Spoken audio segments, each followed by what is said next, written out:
Here are your week 4 key picks, starting with the Thursday night matchup between the Dallas Cowboys and the New York Giants. I'm picking the Cowboys here, going on the road, and just like what the Cowboys have talent wise, just across the board, a little bit more than the Giants. Both teams are 1-2 division games, so anything could happen. But I'm going with the Cowboys here. Just think that the Giants really have to lean on Malik Neighbors to get it done. Not saying anyone can guard that particular player, but overall, just believe in the Cowboys to just be able to find a win here. Usually, historically, and recently, Cowboys have been able to pull that off. I think there'll be some turnovers for that defense, just depending on how secure Daniel Jones can be with the ball this time around. Okay, and then we got Saints and Falcons here, another division rival matchup. And we've seen the Saints had really been dominating the league up until this weekend. Falcons, they're coming off a loss as well. And their past couple of games have been coming down to the wire. I could see that happening again here.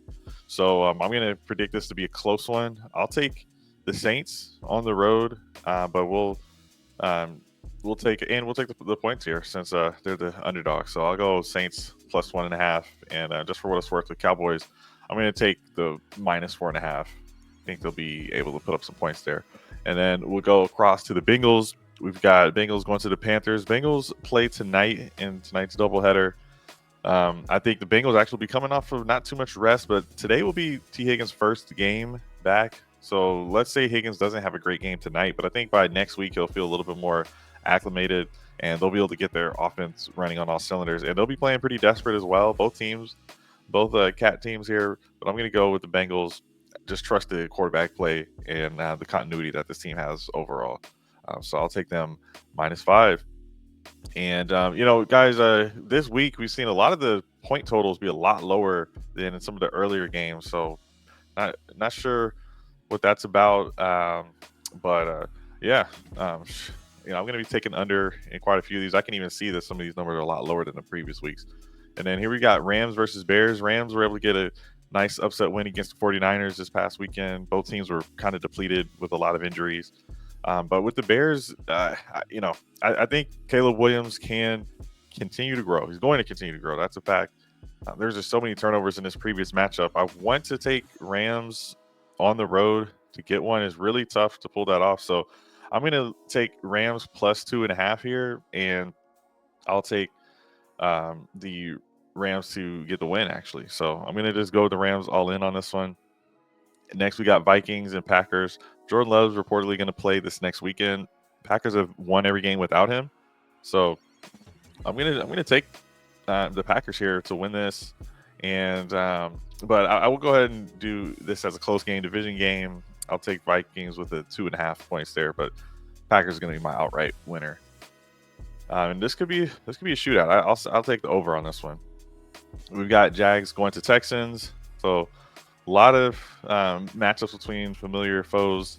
We're going to take Texans to make a bounce back here. Jags play tonight. We'll see if they show some life. But it's just too hard to go against C.J. Stroud and what he's been able to do. And I'll take the -4.5 there as well. And then Steelers, I thought I learned my lesson. You just got to stop picking against them at home. Here they're on the road, though. I just see a lot of turnover issues with Anthony Richardson, and the defense on the Steelers is really good. So I'm going to take the Steelers to make it to 4-0. Maybe this is where the trap comes into play, but I'm going with Steelers -1.5, and I'll take the under on that game.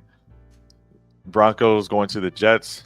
Broncos got a nice upset win here. I'll take the Jets to win, and the Broncos plus 7.5. It's just a big spread, so we'll take the Broncos on that part of the line there. But give me the Jets to win it. And then Eagles versus the Bucks. I'll take the Eagles to win, and I'll take that -2 there. I think maybe they'll still be missing A.J. Brown. We'll see. But, overall, this team just has a lot of talent. So I'm going to go with the Eagles here. And then Commanders versus Cardinals. I'm taking Cardinals.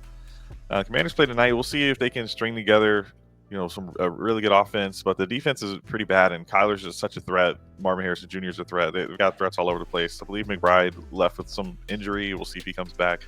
But overall, the defense is going to be kind of the big issue for the Commanders. And then we've got Patriots at Niners. So I'm going to take the Niners here. We'll see if the Patriots let Drake May play again. Since this past matchup, Patriots were getting blown out and they let May get in there. So that will change some things. You know, once you get a quarterback change, definitely shifts the lines. But I'll take the Niners, who might be 1 week healthier. And 10.5 is a lot of points. I'm going to go ahead and take it here because Purdy was able to get it done no matter what receivers he had. So the points will be there. I'm not so sure that the Patriots could put up points. They just haven't been putting up high point totals in the first few games here. And then the Chiefs versus Chargers. I'll take the Chiefs. We had Justin Herbert go down in this past game. We'll see if he comes back healthy. I'm going to take the Chiefs -7. If they don't have their quarterback on the Chargers, I'm totally fine just going all in on the Chiefs in that matchup. And then for the Browns versus Raiders, Raiders just lost to the Panthers. Browns just lost to the Giants. So they were both favored in those matchups. So we'll see how they bounce back. Here, I'll take the home team. And I like the defense to be able to get at Deshaun Watson. There's still some injuries on offense for the Browns as well. So I'm going to go Raiders +1 and as the outright winner. And then we've got Bills versus Ravens. I'm taking Ravens here to just continue to be hungry and try to protect their home. So taking Ravens to win, and I will take them to win by a field goal. So I will take this -2.5. Definitely a threat on the other side. So I would say if you're a little risk averse, go with that +2.5 for the Bills. And then we got another doubleheader. So back-to-back doubleheaders here. Titans at Dolphins. I'm going to go with Dolphins. I'm going to lean into the coaching that I believe in with Mike Daniels here. So I'll take them -1.5 to win. They did lose Skylar Thompson at quarterback. They brought in Tyler Huntley last week after the Tua injury. Tyler Huntley did win a Pro Bowl. He really held steadfast whenever Lamar went down a few years ago. So he's shown that he can play. And I don't think it'll take him too long to just be able to get the ball to Tyreek Hill or Jalen Waddle. He knows what the main targets are, and they may be able to just have a more run-heavy game script to have a Chan carry most of the workload. And then we've got the Seahawks at Lions to round it out for us. And the Seahawks are having a nice start here. So this may be where we really start to reassess everything. In some of my previous videos, I was saying how once you get to that 4th week of the season, you really have a good little mini sample size. So after this week, we'll know.